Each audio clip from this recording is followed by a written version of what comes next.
Ako si Linda. Hindi ko totoong pangalan. Ibinahagi ko ang kwentong ito dahil gusto ko ring malaman ng ibang tao ang karanasan ko sa isang aswang. Taong 1995 sa lalawigan ng Antique, kung saan nangyari ang hindi ko makakalimutang karanasan sa isang aswang. Ganito kasi yun. Hindi talaga ako taga-Antique. Ang asawa ko ang taga-Antique. At sa panahong iyon ay niyaya ako ng asawa ko na magbakasyon sa lugar nila sa Antique. At nang sa gayon ay makita ko at makilala ko ang kanyang pamilya. Mahal. Bakit mahal? May sasabihin sana ako sa'yo eh. Ano ba yon?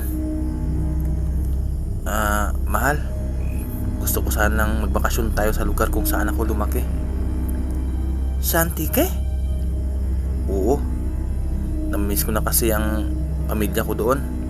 Lalong-lalo na sila nanay at tatay.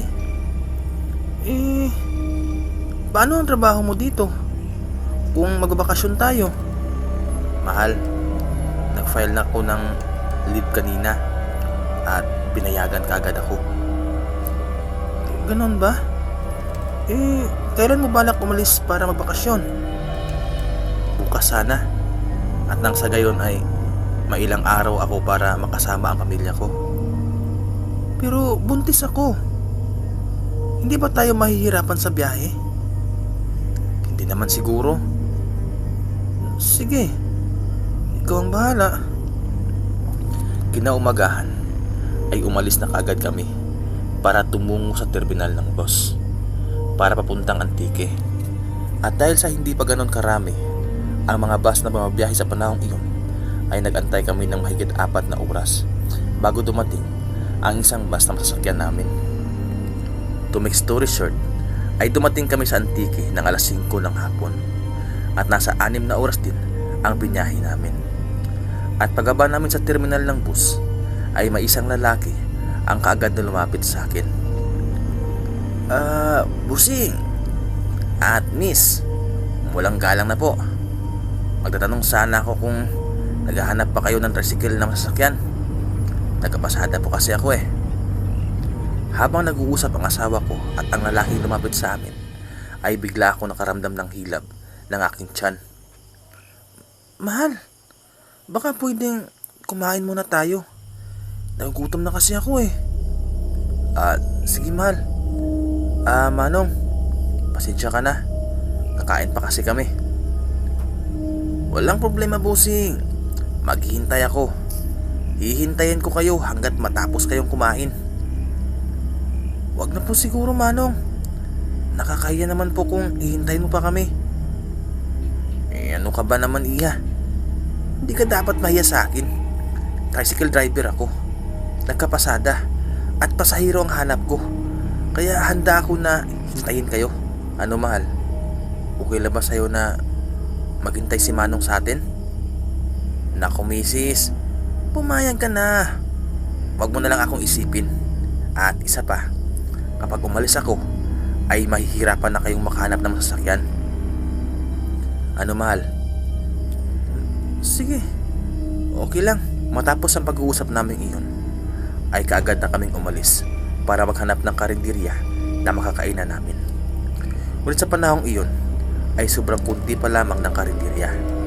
At sa oras na iyon ay karamihan sa mga maliliit na karinderya doon ay nagsara na, maliban na lang sa isang maliit na kubo na nag-iihaw-ihaw. At doon ay lumapit kami. At nang makalapit na kami ng asawa ko ay nakita namin ang isang matandang babae na nag-iihaw. Manang, magandang gabi po. Magandang gabi po. At kaagad namang lumingon ang matandang babae sa amin. Magandang gabi din sa inyo. Kakain ba kayo? Oo, sana Manang. Sige, pumili na kayo ng ulamin nyo. Salamat po. At kaagad naman kaming pumili ng uulamin namin. At nang makapili na kami, ay pinaupo kami ng matandang babae sa loob ng barong-barong niya. At doon, naghintay ng maluto ang ulam na pinapaluto namin sa kanya. Makalipas ang ilang minuto, ay dumating ang tricycle ng taong nakausap namin sa terminal, at may kasama siyang isang lalaki at isang babae. At nakita ko sa malayo na parang ituturo niya kami ng asawa ko sa dalawa niyang kasama. Maya-maya lang ay inihatid na ng matandang babae ang ulam namin at sabay sabi, "Kuya, huwag kang lumabas ng barong-barong ko." "Po? Bakit naman po, Manang?" "Iho, alam kong buntis ang asawa mo at sobrang delikado kapag lumabas pa kayo dito." Sandali lang po, Manang. Naguguluhan po ako eh. Ano naman po kung buntis ang asawa ko? "Iho, nasa Antique kayo at ang lugar na ito ay pinamumugaran ng mga aswang." "Aswang?"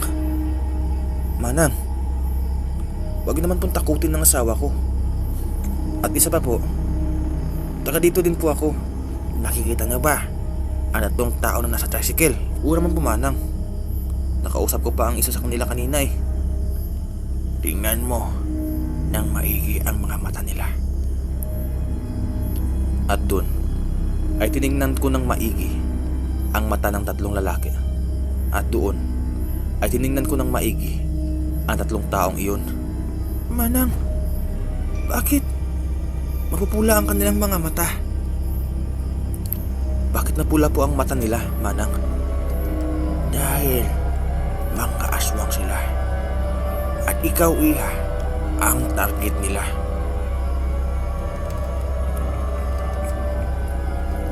"At ikaw, Iha, ang target nila. Kaya wag na wag kayong lumabas ng barong-barong ko." Diyos ko, anong kaya gagawin natin, mahal?"